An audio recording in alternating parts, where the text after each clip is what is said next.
mother and daughter's tense relationship boils over. The daughter leaves home, then disappears. We track down family members, close friends. 2 weeks later, the runaway's mother also disappears. Whoever has my sister, please let her go. That's when they really knew, hey, something's going on here. Only one woman is found alive. We had numerous investigators out there with crime scenes sifting through dirt for 3 days. Detectives are determined to bring the killer to justice, no matter how long it takes.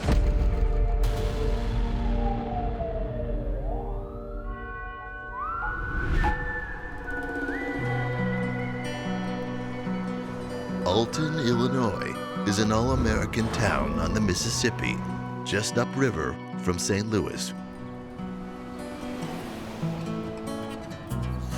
It's around 3 in the afternoon at the Eunice Smith Nursing Home, where 47-year-old Bonnie Woodward, a hard-working nurse and mother of 4, is finishing up her day. A long staff meeting has kept her there later than usual, and she seems eager to leave. However, Bonnie doesn't arrive home that afternoon. Everyone in Bonnie's family, they were suspicious. This was not like her behavior. Her boyfriend, Gary, has been waiting for hours, and all of his anxious calls go straight to voicemail. Though usually home by 3, Bonnie sometimes joins her sister to unwind during happy hour. But tonight, as the clock ticks well past the dinner hour and closer to last call, Gary grows increasingly anxious. And it was family members that went looking for Bonnie when she did not come home from work. He heads to several local bars, scanning the parking lot, hoping that he might spot her truck. But he doesn't find it, so Gary heads home, hoping that Bonnie simply lost track of time and that she'll be home soon. Gary is frantic when the phone rings around 6 a.m. Given the hour, he hopes that Bonnie has a good explanation for why she didn't return home. But there's an unexpected voice on the other end of the line. It's Bonnie's boss, wondering why she hasn't shown up for work. She wouldn't have just disappeared. She had children in the home. One had disabilities, and she checked in regularly. She was a woman who had the same job for a couple of decades, only called in sick 2 or 3 times, just not a person that would normally go off the radar. So that's what led the police to suspect that there was foul play. Gary does the only thing he could think to do: go to the place where Bonnie was last seen.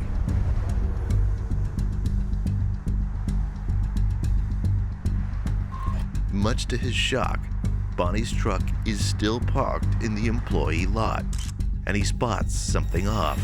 Bonnie has left her windows down, something she would never do. So, Gary goes to alert the police.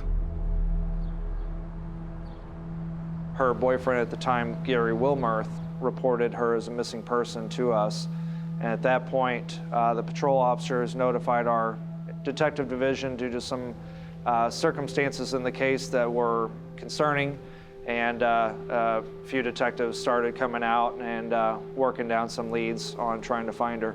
Detective Mike O'Neill with the Alton Police Department takes in the information about Bonnie's disappearance. At first, Detective O'Neill wonders if Bonnie just might be taking some time for herself. More often than not, if a person is missing, it's usually not a suspicious circumstance thing where there's foul play. It's they left to go do something, didn't tell anybody about it, or they just need to get away for a little bit. When Detective O'Neill reaches out to close friends and family, everyone insists Bonnie would never leave without any notice.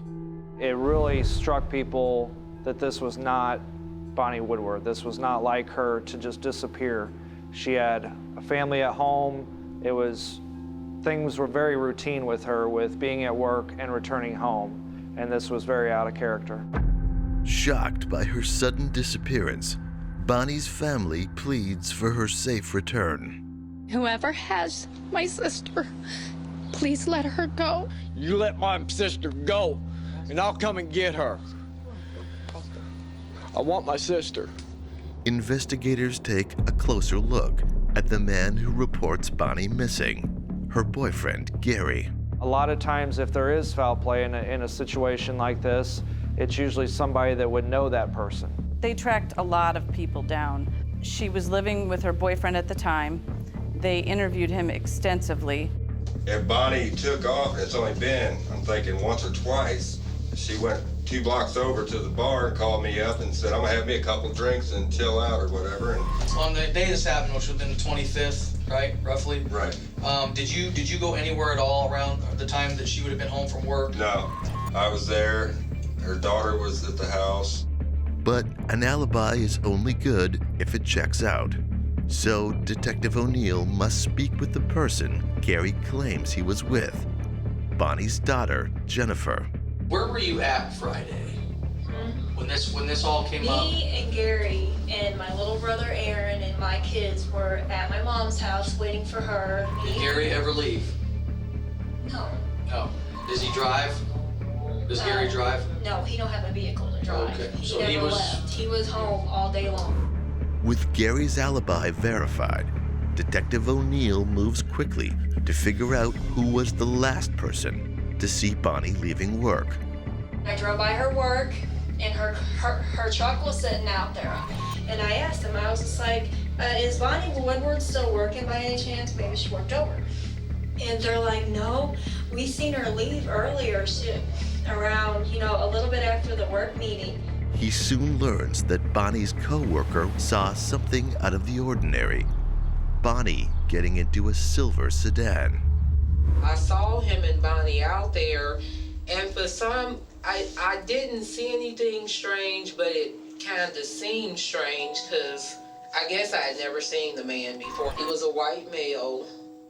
He looked like he wasn't very tall, maybe 5'8", 5'9" or so. His hair was a salt and pepper, more grayer than black. She also noticed that this person was associated to a silver or gray Chevrolet Malibu that he had on the parking lot at the time.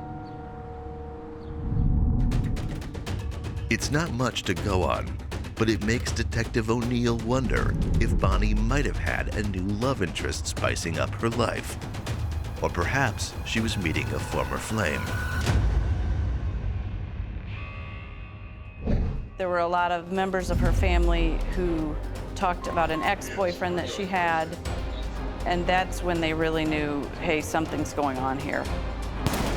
Then we get the lead that cracks this thing wide open.